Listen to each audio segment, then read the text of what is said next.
My cousin was fuming when I refused to babysit for her, so she told me that she was having intimacy with my boyfriend who died last year. Now I am taking our ties to the grave and blocking her. Almost 1 year ago, I lost the man I considered the love of my life. We were together since I was 19. He died in an accident and this was so unexpected. It was tragic and I went into depression. He was the man I wanted to call my husband, and have a family with. There were so many things we wanted to experience together. I just couldn't deal with it and the pain was very strong. Thankfully, I had a few people who were there for me. I also went to therapy, and it really helped me. It still hurts a lot but I'm doing my best to get better. The thing is that, I have this cousin who I see from time to time, but don't really get along with. She only contacts me when she needs me to help her. She used to have, still has a lot of issues and trouble. So, I used to feel a bit bad about her and try to help her a bit. 2 days ago, she called me, because she wanted to know if I could take care of her kids. She's a single mother of 2, for a few hours. I told her that I couldn't because I had to study for some exam. She started to get mad, go on a rant, and told me that I was being a bee, that I was lying,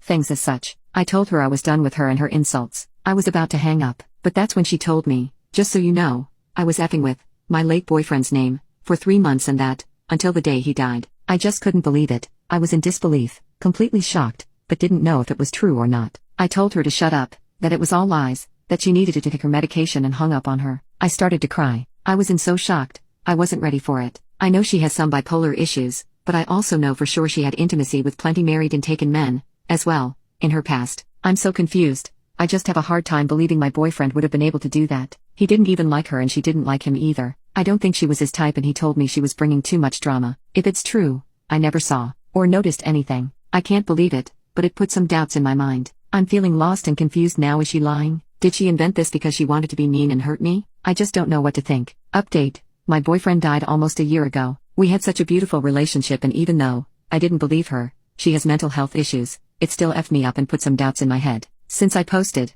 I waited 2 days to see if she would contact me to apologize, but I didn't hear from her. So, as many people suggested, I blocked her. I decided that I was completely done with her and I cut her off. I won't be able to forgive her, because what she did was very vile and cruel. She was not worth it anyways. I talked about it to my mother, brothers and my late boyfriend's friends, and everyone told me that I shouldn't believe her. They shunned her completely as well. His friends told me that they never saw any signs. They never heard that he was cheating with her or anyone. They also told me that every time he was taking about me, it was in positive. It reassures me but that made me sad, because it made me miss him even more. Now, I'll try to only keep the good memories that I had with him and I will try to forget about what she said. I want to honor his memory, because he was the man I loved. I know the path is going to be long, and I know that depression probably isn't too far. I have some bad days and better ones. My cousin made things worse, but thankfully, I have a great mother and brothers, best friend, few friends. However, sometimes I still feel very alone and lost. I hope for better days. Every time I had an issue or a problem, my boyfriend used to tell me, "We'll make it together." Now I'm alone, but I'll fight for you and your memory.